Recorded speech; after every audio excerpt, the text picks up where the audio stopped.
ces étudiants-là aujourd'hui n'ont pas pu bénéficier de ces cartes-là. Tout cet argent qui a été cumulé par le ministère de l'Enseignement supérieur ne peut pas venir un matin nous dire qu'il supprime ces cartes-là. Donc cette histoire doit passer aux oubliettes. Nous demandons au ministère de l'Enseignement supérieur de venir restituer l'argent des étudiants de Côte d'Ivoire. Parce que c'est cet argent-là que nous prenons pour aller à l'école, pour acheter nos documents, pour parcourir nos différentes recherches pour arriver à atteindre ces différents niveaux-là.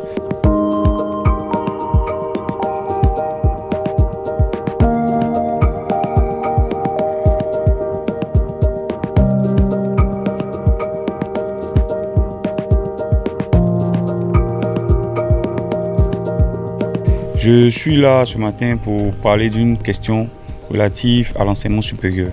Une question que aujourd'hui les gens ne veulent pas que nous en parlions parce que nous n'arrivons pas à comprendre que depuis l'année académique 2016-2017, le ministère de l'Enseignement supérieur a édité des cartes multiservices qui devaient être des cartes étudiantes, des cartes qui allaient servir pour la bourse et tout ça.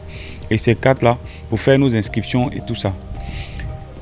Et ces cartes-là ont été l'objet de paiements que des milliers d'étudiants ont payé chaque année jusqu'à 2023.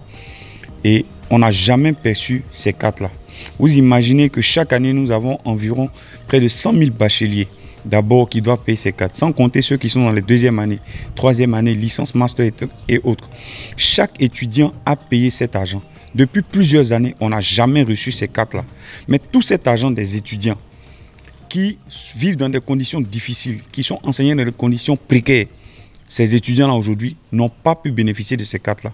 Tout cet argent qui a été cumulé par le ministère de l'Enseignement supérieur ne peut pas venir un matin nous dire qu'il supprime ces cartes-là. Donc cette histoire doit passer aux oubliettes. Pendant que vous avez grugé l'argent de milliers d'étudiants pendant toutes ces années-là, et on ne sait pas où cet argent-là est. Nous demandons au ministère de l'Enseignement supérieur de venir restituer l'argent des étudiants de Côte d'Ivoire. Parce que c'est cet argent-là que nous prenons pour aller à l'école, pour acheter nos documents, pour parcourir nos différentes recherches pour arriver à atteindre ces différents niveaux-là. Donc je pense que c'est un appel que nous lançons à tous les étudiants de Côte d'Ivoire, à tous les bacheliers, à tous les étudiants, quels qu'ils soient en Côte d'Ivoire, que vous puissiez vous lever comme un seul homme pour que nous puissions ensemble dire non à ce ministère-là, non à ce fonctionnement-là, non au vol des deniers publics des Ivoiriens et des étudiants de Côte d'Ivoire. C'est 5 000 francs qui a été prélevé sur chaque étudiant. 5 000 francs qui a été prélevé sur chaque étudiant. Et comme je l'ai dit, chaque année, nous avons environ près de 100 000 bacheliers. 100 000 bacheliers, vous imaginez, depuis 2017 jusqu'à 2023, ça fait combien d'années? Je laisse que chacun fasse lui-même son décompte là-bas pour voir le montant que le ministère a prélevé dans la main des étudiants. Ces étudiants que le ministère doit pouvoir accompagner, qu'on doit pouvoir aider pour la formation, c'est ce même ministère-là qui est en train de prendre l'argent dans nos poches. Et je suis Seka Stéphane, secrétaire général du réseau estudiantin du privé de l'enseignement technique professionnel, en abrégé le respect.